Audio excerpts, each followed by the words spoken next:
What's up, guys? Welcome back to the channel. It's an early live because yesterday I said it's going to be a late one, but I forgot there was Champions League on, and I think everybody's going to watch the Champions League. I am, so it's going to be a 20-minute live show. Also, recording two podcasts with Julian that will drop tomorrow and Thursday. So stay tuned for that.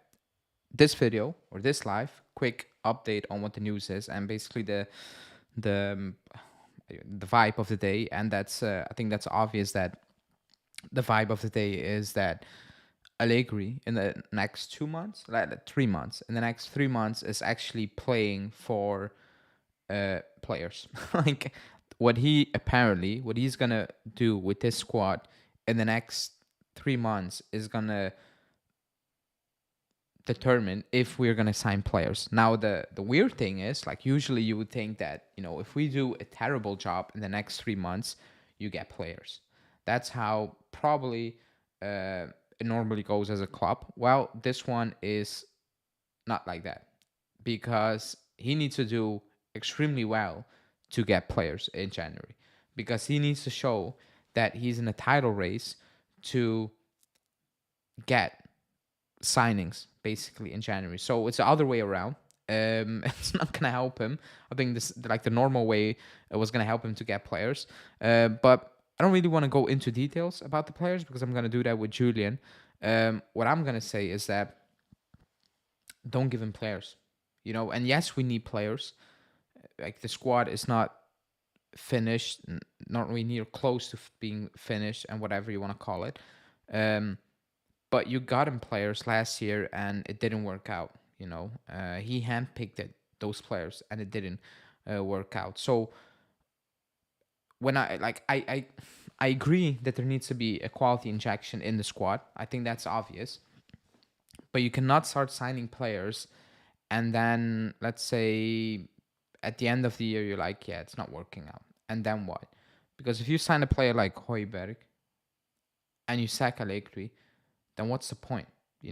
Like what is the point? Because everybody, and unless they move on from Allegri at the end of the season and they bring in a manager that has actually nothing to do with what fans have in mind, in terms of a completely different approach to the game, whatever, then yes, Hoiberg could still do a job in the team. But you can see that at Tottenham.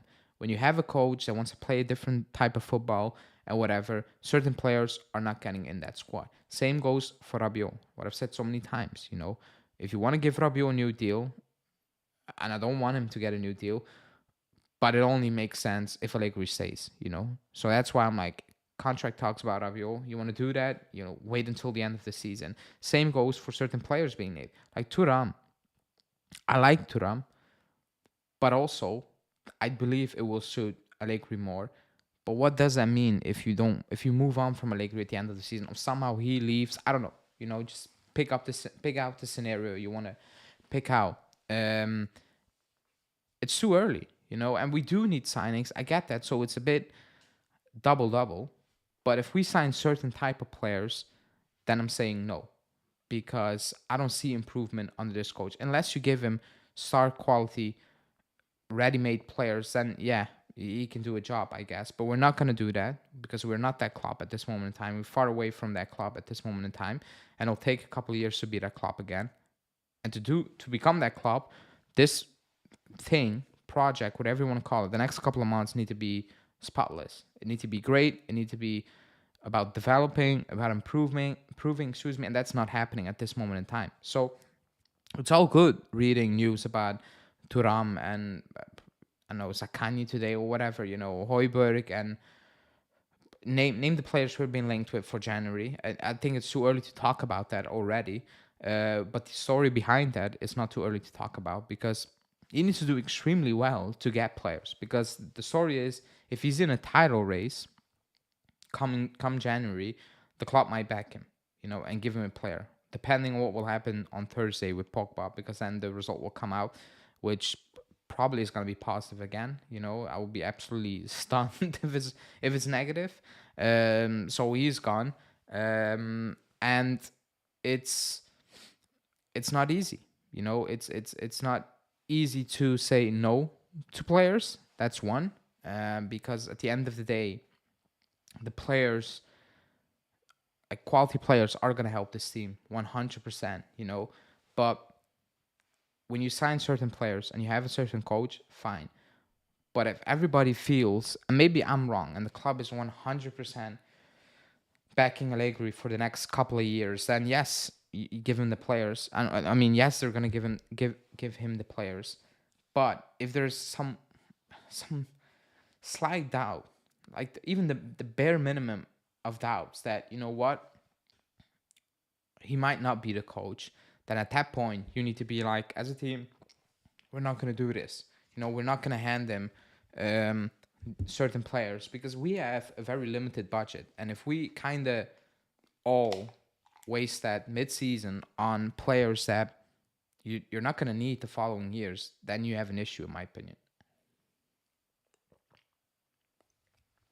Excuse me.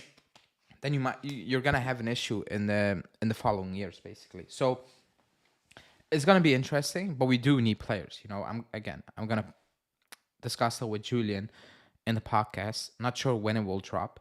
I think Thursday, this one. But my fear is like we need a winger, depending on how we're gonna play. Like Mikani, for the good things he's showing, like long term, and with long term, I mean even the following months, that's not the solution. Somehow we are not getting in that team. That's kind of worrying, because I don't want to hear adaptation whatsoever. Like he's barely playing, so how is he gonna adapt at this moment in time? So that situation is very strange.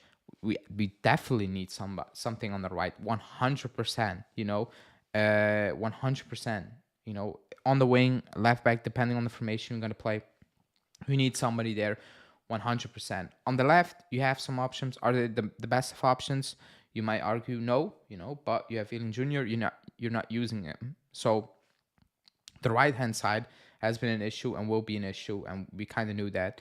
The midfield, it's missing somebody who is creative, somebody who can push up the field, who can score a couple of goals and whatever, and has actually quality. We don't have that. Rabiot is absolutely not that. Fajoli is not showing that at this moment in time. Also, I don't think he's that type of player that I have in mind. Miretti still needs to grow a lot in that role.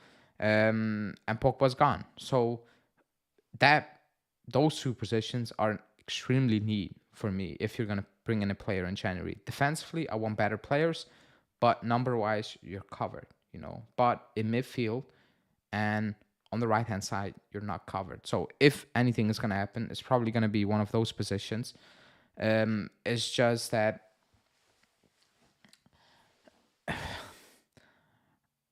I will be shocked if we one are in a title race by January. And with a title race, I mean we go into the winter break, Christmas break, whatever you want to call it. Is there a Christmas break this season? I think 2 weeks, right? And we are, let's say, 5 points or 4 points behind Inter, because that's a title race. Like if you go into the Christmas period and you're 7-8 points off the top, forget about it. That's just gonna escalate really quickly after January. So you need to be 4 or 5 points, and 5, it's like the max. I don't envision us being that. I don't envision us being in that reach, if I'm being completely honest, the way things are looking now. So that's one. And two is we have an extremely limited budget. I think the club closed up the financial year basically today with, I didn't read the article, I just saw it on my phone, so I'm gonna lie probably, 110 million euros in red compared to I don't know what it was last season, 230, 220, 40, something like that. So they kind of have that losses. We did that, wage cut, all those things. I get it, fine. But there's still no cash flow. Like there's no cash lying around to sign certain players. And when you read Højbjerg 30 million, and you're like, if you have 30 million, I don't think any fan wants to spend that on Højbjerg, like I don't think anyone wants to do that, or on Zakanye, 30 million, like all these things going around. So even if you're being linked with moves at this moment in time, it doesn't feel very likely. Even the Thuram links, Where do we have 40 million euros? Am I missing something? Because that's what Nice wants. I saw reports 25, and those reports are not worth reading or mentioning, to be honest, because they're gonna need, or they're gonna ask for something close to 40 million, and I have no idea where we're gonna get that money from in January. So even that doesn't really add up. Um, I think it's a lot of twist, maybe from the club saying, we're thinking about making a move or doing something, but if it's not possible, we're not going to do it, basically. Or excuse me, if we're not in a title race, we're not going to do it. And I think everybody has that feeling that you're just not going to be in there. And why would they? Excuse me, because the club and the coach said we are looking at the fourth spot, number 4, basically.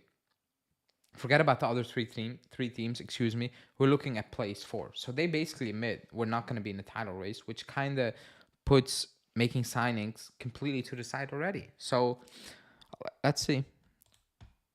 But as of now, I think the mentality is a bigger issue than um, than actually signing players.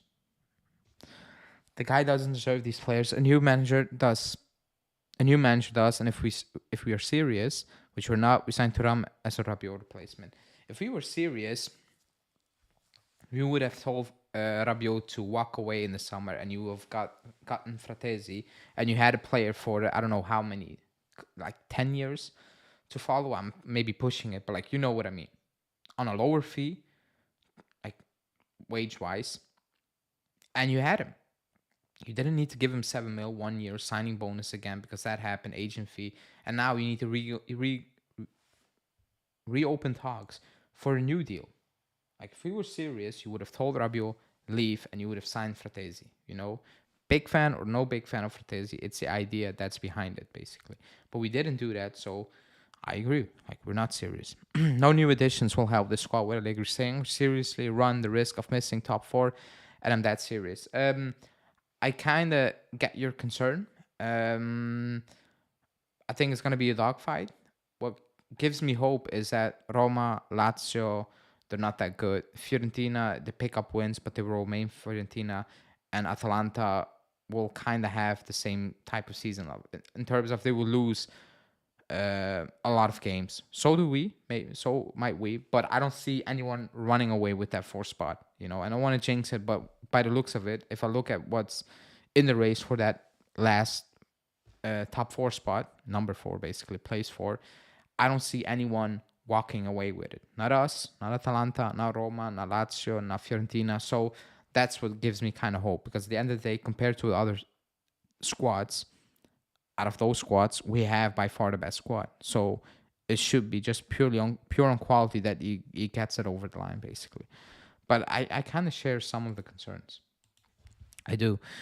We don't even have to get the most top tier players. We just need versatility. I was into getting players like Cassagna who can play in a boat in a 4 or a 3.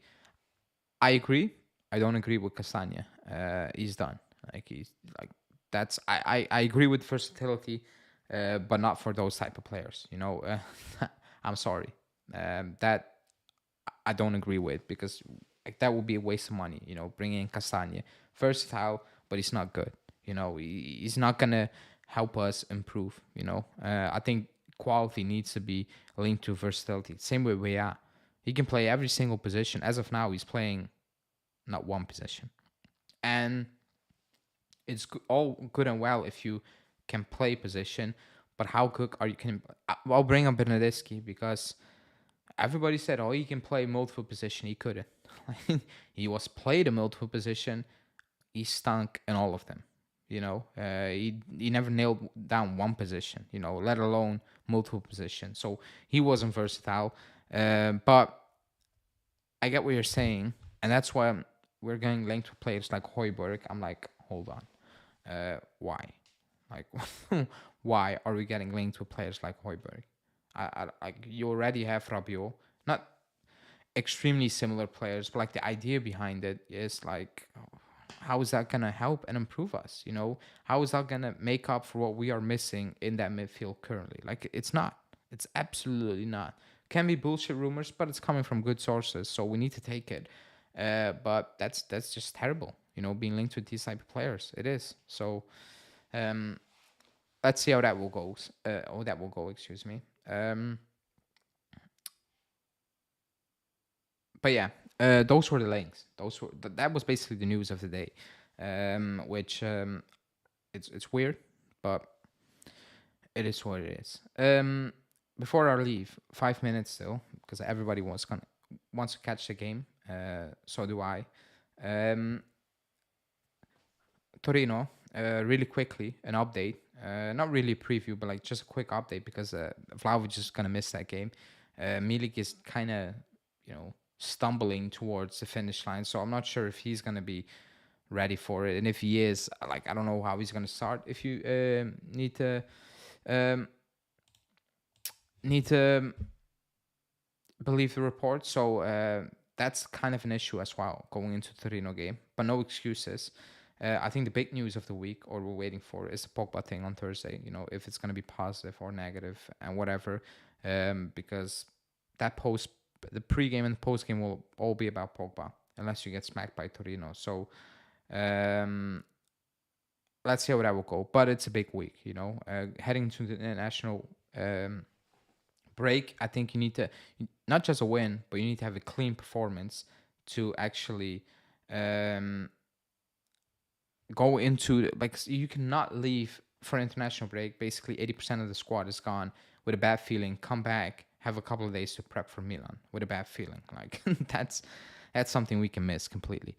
Yeah, I have no idea why we kept Rabiot. I'm not gonna lie, I cannot explain. Even if I tried, I did my best. He got the numbers. He was steady last season, but people forget the previous 3 years, the cost, and like no. Buchanan for the right side. I'm biased because I'm a Canadian, but he's young, strong, and I love the player. Probably won't cost too much either. I'm not the biggest fan, and I watch him. I watch him basically every week, because he plays here. If it's not the Bruges game, it's the highlights of the game. He's very hot and cold, At one games I'm like, wow, and other games I'm like, oh boy, that's not good. I remember him playing. It was at the stadium. It was let's say a couple of months ago. Um, he got cooked for 90 minutes. Like, I felt sorry for him at that point, and he was not like defensively, offensively. He had one of those games, and I think he has that way too much. Even a Bruges, you can ask Bruges fans. He has that too much. If he can balance it out, fine. But his ups and downs are so far apart that I'm not sure if he can actually find the right balance at this moment in time. I'm not sure if it's a good idea to bring that type of player in a team that's already struggling and can have very hot moments and extremely freezing temperature moments. So not sure about that one. But he has potential. It's just a bit like I have an issue with Locatelli. You need to find a balance. Same for Buchanan. You need to find a balance, and he kind of needs to find that relatively quickly, or he will miss the boat for a top team. He might get to a top team, but he might need to take a few more steps, before reaching that point. Inter were looking at him last season; they were, but yeah, that's that. I'm gonna wrap it up because I'm gonna watch Champions League. I think I'm gonna watch Napoli and Man U. Napoli because it's probably the biggest game of the night, and Man U because I'm expecting a lot of goals in that game. It's probably gonna be a fun game to watch as well. Thanks everyone for watching. I will be live tomorrow, probably late after the Champions League game. So stay tuned for that podcast tomorrow with Julian, and Thursday the second part, Friday live preview, Thursday no live. And yeah, thanks for watching. Like the video on your way out.